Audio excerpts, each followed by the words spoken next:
So single leg hip thruster, really good body weight movement for getting the hamstring fired up. Okay, so this is where I want you to try and make that mind to muscle connection, right? And think about trying to elicit the contraction through those hamstrings and squeezing the glute at the top of the movement.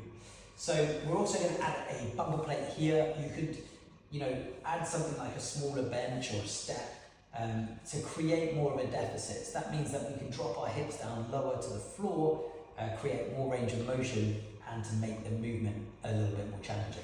So we're going to place one foot on the bumper, all right? You want the bumper just far enough away from you that when your hips are up in the air, the shin of the working leg is vertical, all right? And that should give you a really good contraction on the hamstring and the glute. So with your upper back, you want to be sitting back, leaning into the bench. We need our shoulder blades just above the corner of that bench. We don't want to be too low down here. So get the shoulder blades just above the corner of the bench, and then we're going to put our arms nice and straight across the edge of the bench here.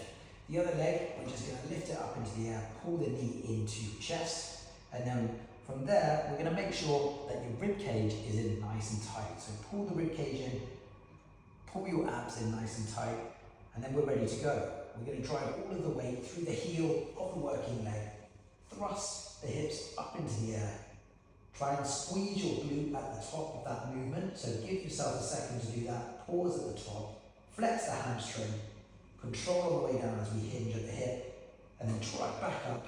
Again, pause at the top, flex the hamstring, control all the way down. And then you should really feel that firing up through the hamstrings there. Okay, things to bear in mind is with the rib cage is don't allow the rib cage to flare, okay? A lot of people will perform this by throwing the head back, letting the rib cage expand here, and then just kind of pushing up through the hips. And what that will happen is you get an arch in the lower back, and you kind of feel it through the erector spines in the lower back, and you lose the contraction on your hamstring. So try and keep the rib cage in tight, chin tucked, always looking forward with your head, even when you're at the top of the movement and at the bottom.